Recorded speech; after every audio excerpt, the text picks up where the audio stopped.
Helo, Geraint dwi, ac rydw i'n byw yn ne Cymru yn rhywle o'r enw Gaerffili.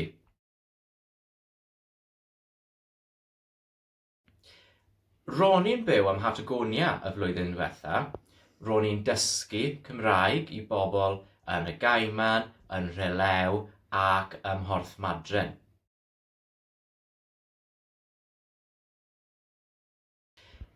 Nawr, rydw i'n athro Cymraeg mewn ysgol uwchradd yng Nghymru.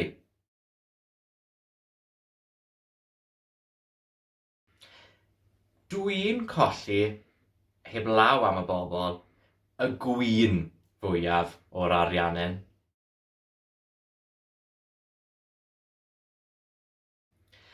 Hoffwn i ddweud Nadolig llawen a blwyddyn newydd dda i bawb yn yr ariannin.